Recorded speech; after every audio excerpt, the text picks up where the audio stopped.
बिहार की जनता ने इनको धूल चटा दिया कि संस्कार विहीन हो गए। जिसका संस्कार ही ठीक नहीं है उससे क्या बात कर रहा है। कोई मुख्यमंत्री का सेहत रोज देख रहे हैं, घूम नहीं रहे क्या? माननीय मुख्यमंत्री जी रोज घूम रहे हैं, पूरे बिहार का दौरा कर रहे हैं। लोग तो ओथ का भी तैयारी कर लिए थे, फलना तारीख ओथ लेंगे, कौन लोग आएंगे देश भर, उसका भी लिस्ट बन गया था। 25 पर राष्ट्रीय जनता दल आ गया। इस तरह देखिए, पार्टी ठीक है, लोकतंत्र में सबको पार्टी चलाने का अधिकार है, लेकिन संस्कार को ठीक रखना है। भाजपा के नवनियुक्त राष्ट्रीय अध्यक्ष नितिन नवीन से मिलने वालों का तांता लगा हुआ है। यहाँ पर संजय कुमार सिंह जो एमएलसी हैं जेडीयू के, वो यहाँ पर मिलने आए और उन्होंने शुभकामनाएं दी। साथ ही साथ उन्होंने पत्रकारों के सवालों पर क्या कहा, पहले आपको सुनवाते हैं। निश्चित तौर पर कल का दिन ऐतिहासिक था बिहार के लिए कि क्या हमारे छोटे भाई नितिन नवीन जी को भारतीय जनता पार्टी ने राष्ट्रीय भारतीय जनता पार्टी का कार्यकारी अध्यक्ष नियुक्त किया है। कल हमारे लिए गौरव का दिन है और एक ये सीखने की बात है कि छोटे से कार्यकर्ता को भारतीय जनता पार्टी ने एक शिखर पर पहुंचाने का काम किया, क्योंकि इन्होंने काम किया है, यंग है और सबको लेकर चलने वाला व्यक्ति है। मैं बहुत दिनों से जानती हूँ कि पिताजी एमएलए थे, हमसे बहुत अच्छा संबंध था। ये आम कार्यकर्ता की तरह काम करते हैं। मैं इनको बधाई और शुभकामना देने हैं। याद कीजिए, बिहार में चुनाव हो रहा था, आदरणीय प्रधानमंत्री नरेंद्र मोदी जी के दिवंगत माता जी को जिस तरह गाली देने का काम किया, तो बिहार की जनता ने इनको धूल चटा दिया कि संस्कार विहीन हो गए। जिसका संस्कार ही ठीक नहीं है उससे क्या बात कर रहा है। अगर किसी के मावी प्रधानमंत्री के माता जी जो दुनिया में नहीं, उसको गाली दे रहे हैं, फिर गाली दे रहे हैं। क्या हाल हो गया बिहार में महागठबंधन का? तो हम पहले भी बयान दिए थे, आप बयान देख लीजिए चुनाव में, कि डबल डिजिट पार नहीं करेगा।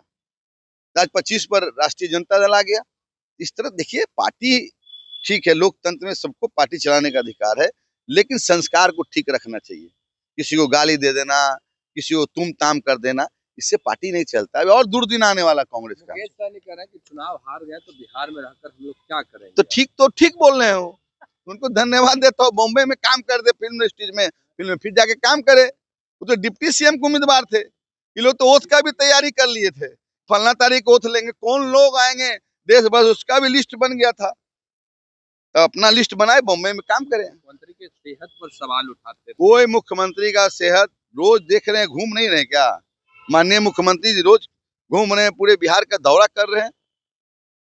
मुख्यमंत्री जी के जो व्यक्ति चुनाव में बरसात के दिन में कितना किलोमीटर भ्रमण किया, विपक्ष के नेता घर में मटन खा रहे थे, हम मोबाइल पर बात कर, समझ सकते हैं मुख्यमंत्री के सेहत पर सवाल उठाने वाले को।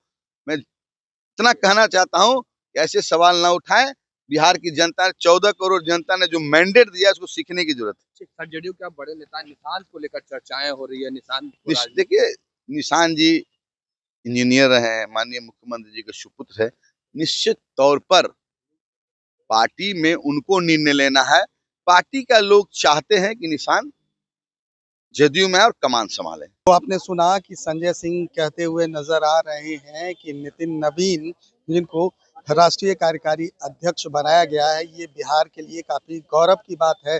साथ ही साथ उन्होंने राहुल गांधी पर भी तंज कसते हुए कहा है, जिस तरह से कल एसआईआर को लेकर दिल्ली के रामलीला मैदान में एसआईआर को लेकर वोट चोर कद्दी छोर जो रैली का आयोजन किया गया था, उन्होंने साफ किया है कि राहुल गांधी और मुकेश सहनी जो मछली मारने के लिए तालाब में कूदे थे और उनको कुछ नहीं मिला, 6 सीट पर सिमट कर यहाँ पर कांग्रेस रह गई है। साथ ही साथ मुकेश सहनी को पर तंज कसते हुए उन्होंने कहा है कि अब मुकेश सहनी ने जो बयान दिया था कि बिहार में रहकर क्या करें, तो उन्होंने साफ कर दिया है कि जिस तरह से पहले मुंबई में रहा करते थे, फिर से मुंबई चले जाएं।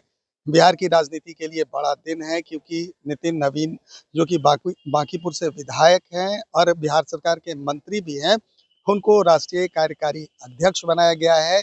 आज उनका पहला दिन है और पहले ही दिन उन्होंने पूजा अर्चना के साथ जो है दिन की शुरुआत की है। दिल्ली निकलने वाले हैं और दिल्ली निकलने के बाद शीर्ष नेतृत्व से उनकी मुलाकात होगी, प्रधानमंत्री से मिलेंगे, गृह मंत्री से मिलेंगे, रक्षा मंत्री से भी मुलाकात होगी। साथ ही साथ आपको बताते चले कि अभी 2 वर्षों में जो है 3 राज्यों में चुनाव हैं। अगले वर्ष जहां बंगाल और असम में चुनाव होने हैं, वहीं 2027 में उत्तर प्रदेश में भी चुनाव होने। अब देखना है कि जिस तरीके से लगातार जो है आने वालों का तांता लगा हुआ है। संजय सिंह ने बड़े ही बेबाकी से जो है विपक्ष पर निशाना साधा है और निशाना साधते हुए कहा है कि जो लोग अब यहाँ नहीं रहना चाहते हैं अब वो मुंबई चले जाएं। साथ ही साथ राहुल गांधी को लेकर उन्होंने कहा है कि 6 सीटों पर सिमटने वाले अब क्या करेंगे। NBC 24 के लिए पटना से सुधेंदु रमन की रिपोर्ट।